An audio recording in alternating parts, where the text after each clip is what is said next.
All right, it's Friday. Thanks to those of you that took to Facebook and posted your questions for the weekly Facebook Friday Q&A. It's going to be a two-parter again because we had enough questions. So I hope you guys that tweet the questions start to tweet more questions and more quality questions so that way I can start doing two-parters too. The more questions you ask, the more good questions you ask, the more questions I have to answer. It means the more content you get from me. So there you go. Everybody wins, I guess. Let's get started, though, with this part one of the Facebook Friday Q&A. Jared Anthony Simmons asked, if Brock is on his way out of the WWE, do you think it would be fitting for him to try the shooting star press at WrestleMania again? You're going to go out swinging. Roland Montenegro, how much would you give up for one night with 2001 Trish Stratus? Quite a bit. That's the Trish that the daddy would want to put the babies in. Yeah, it just oh my god. Wendell Ball, with talks of Sting, Triple H, and The Undertaker wrestling at WrestleMania, do you think it's possible that there aren't enough spots for new guys such as Ambrose, Rollins, Wyatt to get WrestleMania moments? Oh, there's a possibility and there's a chance. I mean, I'm very concerned about WrestleMania 31. I am very, very concerned about WrestleMania 31, and I'm looking at that show right now, a little more than 2 months away, and I'm having trouble envisioning what they're going to do with the Dean Ambrose. And that's a problem. I can see maybe where they're heading with Bray Wyatt, and I don't necessarily agree with it. Seth Rollins, there could be a couple of different ways they go, but I don't think it's certain. I'm not sure yet that they've fully figured out where they're going to go with Reigns, so a lot of uncertainty at this time, and it does have me concerned. Muhammad the Best. What do you think about making a Taker's son character played by somebody like a Baron Corbin, for example, as another way for Taker to give back? No, I don't think you need to do something like that. Taker could give back by, helping working with certain guys down at the NXT level if that's what he so desires. Maybe someday he'll become an agent backstage. I don't really know. I mean, that would be probably where he'd be great at, would be an agent. But no, I don't think you have to do something like that. William Siders, thoughts on the Bears' new general manager coming from New Orleans? I did a video about this on my Schleg Daddy TV channel that you should check out. But as far as the hire itself, I mean, there are aspects to like about Pace. He's a younger guy who has years of experience, especially on the pro personnel side. I don't know so much about the college scouting side. There are things to like about him, but then to me, it ultimately looks like a lot of the same old shit. I mean, if he's going to be reporting to Ted Phillips directly, then the guy that has been in charge during this period of mediocrity is still going to be in charge during this period of time, and that's concerning to me. They're just making change for the sake of change, and they're not making the real fundamental changes that need to be made. Furthermore, when I look at Ryan Pace, he's coming from a Saints team that's coming off of a 7-9 season where the needle in that organization is heading in this even more downward trajectory, similar to the Chicago Bears, the team that has drafted very poorly in recent years and hasn't done a very good job of managing the salary cap. Is this the type of guy that you want to bring in for a full and complete rebuild if you're the Chicago Bears? Because that's what's needed. This is not a good team, and they're not going to be a good team anytime soon. They must completely and totally rebuild. So I definitely have my reservations. Another guy with no GM experience being brought in, so he could be brought in on the cheap. He has respect around the league. Well, what the fuck does that really mean? Only time will tell, I guess. I'm not giving the Bears the benefit of the doubt, though, and I resent anybody that says I should. What the fuck have they done to earn that benefit of the doubt? What's more concerning about it to me is the search and the process and the fact that they wouldn't bring anybody in from the Green Bay Packers organization to interview, or the Seahawks organization to interview, or the Patriots organization to interview, or the Broncos organization to interview, or the Colts organization to interview. All teams that consistently contend, and the Bears didn't bring anybody from any of those organizations. They were bringing somebody from the 2-14 Tennessee Titans in. They were bringing somebody in from the Texans, who have made 2 playoff appearances in their history, and took Jadeveon Clowney number 1 overall. I mean, and they brought in somebody named Chris Ballard, who was a Bears scout for 12 years. And why would you bring in somebody to even consider for an interview when he was a part of the failure of the past? So that's the concerns that I have. Stephen Lee Taylor, do you think CM Punk will get KO'd in his first UFC match? Possibly, probably more likely that he gets submitted or he gets somebody that's such a cupcake and that guy will be paid to take a dive that CM Punk will win. Eric Rivera Cuevas. How disconnected is Vince from what WWE fans want? I don't think it's so much just disconnected from WWE fans. It's just disconnected from reality reality and what needs to happen. That's the bigger concern. He's just disconnected, period. He just is. Because I'll put it to you this way. It's fans always sit there and bitch and moan if a Daniel Bryan, let's say, just as one example, didn't win every single match. Well, it doesn't mean you should always cater to them and have Daniel Bryan win every single match. Because that would be stupid. Then he would become a Cena, just a shorter, smaller version of him. So you can't always listen to what the fans claim that they want. The bigger problem to me is just that Vince is disconnected in general, period.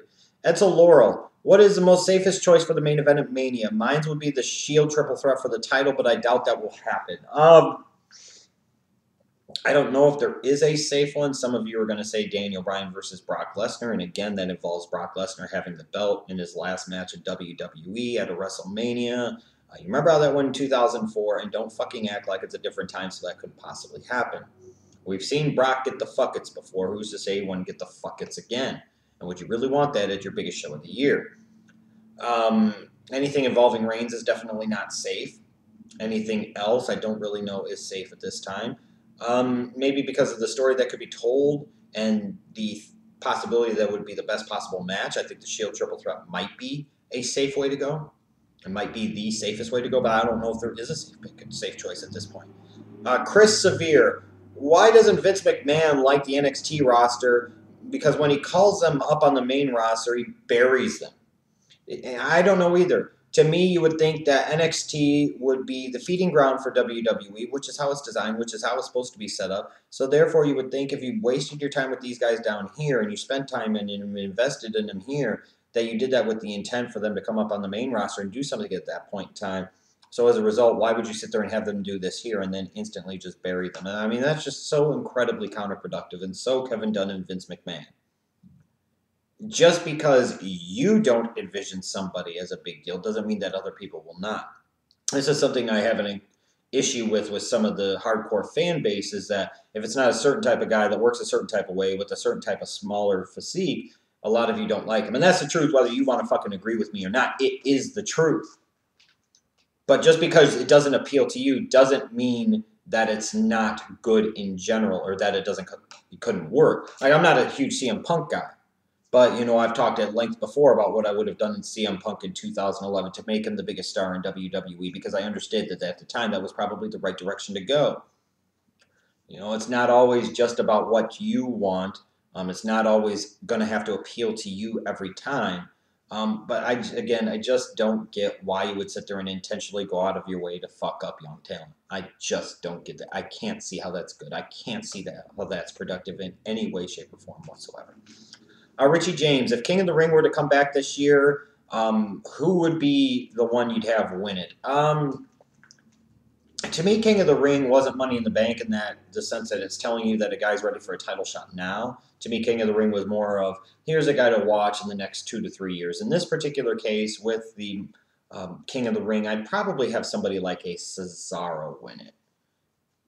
Give him a little bit of a positive rub and let him know at some point that maybe it could be a big deal, but maybe he's not quite ready for it yet.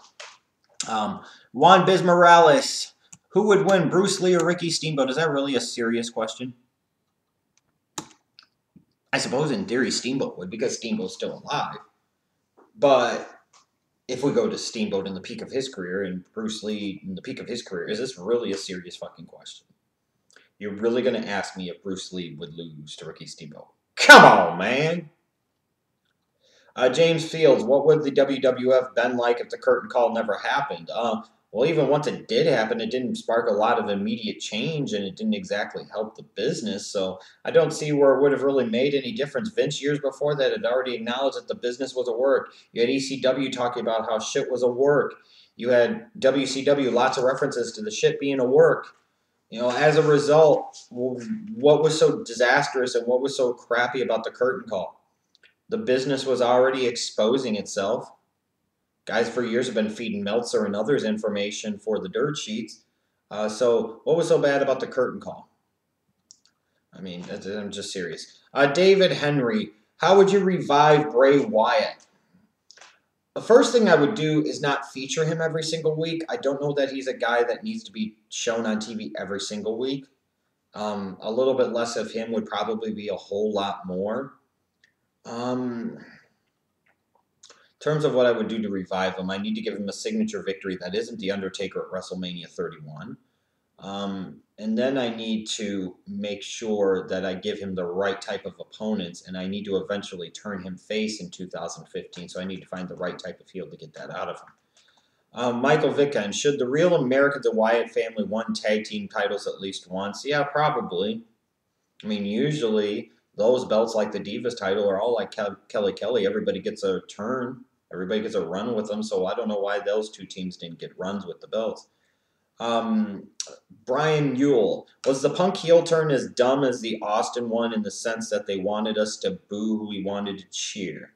No, not even in that sense. Austin's heel turn at WrestleMania 17 was, there's no more WCW, there's no more ECW, we can do whatever the fuck we want, so here's at ya. Punk's heel turn was bad, but it's not Austin level bad. They did Austin's at WrestleMania. Right after WCW had been bought by WWF, and it was Vince McMahon that was assisting him. It was just trash. Just complete, total trash. Period. Sean Wolfenden. Do you think Bo Dallas will return at the Rumble and the WWE does an angle with him where he might almost win like they did with Santino? No, I don't. I mean, he might come back at the Rumble, but I don't think they're going to go that far with him. I still don't understand why they just undercut the guy and ended his streak for no fucking reason. That was just dumb. That's just Vince and Kevin Dunn being Vince and Kevin Dunn. And that's why this company's in goddamn shape it's in. Josh Giles, do you think John Cena would be a good addition to the commentary team? I think it would be a win-win for the WWE. They could have him on the site the entire night, and for the fans, we wouldn't have to see him wrestle. No, I really don't. I don't envision him being a good commentary guy. Be too corny and too hokey, and no, he wouldn't be what they need out of commentary at this point in time. Let's see here. Josephat Zombie. I'm not sure if you answered this question before, but what are your thoughts on Lucha Underground? I have none because I have not checked it out yet. Am I going to some point in time in 2015? Possibly, but I'm not going to guarantee it. Peter Gunn, what do you think? Who do you think is the best Chicago Bear of all time? Walter Payton, end of discussion. Trevor Clark, what are your thoughts on the situation with the NYPD protest and Mayor de Blasio? I really haven't paid that much attention to it, so I really don't know a lot of the backstory behind it. If I had to guess, what is it that de Blasio said some things that pissed off the police department that maybe weren't said in the best way, but they weren't exactly bullshit either. So the people that love to get worked up about that type of crap get all butthurt about that type of crap, and now they're protesting and calling him evil. Oh, my God, he's putting our police force at risk. Oh, shut the fuck up. I'm assuming that's what it's about. It's just more American stupidity. Stephen Jacobson, is it wrong for WWE to bury Dean Ambrose to make Bray Wyatt look strong enough for an Undertaker match? They didn't bury Dean Ambrose, but they definitely undercut some of his momentum. I don't think you always have to have a guy win in order to build, sustain, and grow momentum. But when you look at the feud that he was in with Bray Wyatt, it really didn't benefit him. The fact that he lost every time didn't really benefit him. So I just don't think Dean Ambrose got any benefit out of what he's been doing recently. Kyle Christopher Carter, what's your opinion on the Ascension debut? And did you notice JBL putting him down as well? Yes, if you'd watch a Raw review, you'd notice that. I referenced that. I think it's a bunch of butthurt about nothing. It's one of these things. Like, I see somebody that I guess I respect in Lance Storm getting all pissy-pantsed about it. Same idiot that's training people to get into the wrestling business but's going on Twitter praising UFC because he's a fucking moron. They didn't sit there. They didn't mock Road Warrior Hawk for being dead. They cut a really dumb dick heel promo. Because Vince and Kevin Dunn want to fuck these guys up because they don't get it. Instead of letting them just be big badass dudes, we try to make them big, bad, dumb dick heels. And that's exactly the way they came across. So their debut has been a flop, and that's disappointing because the WWE is run by morons, and it's that simple.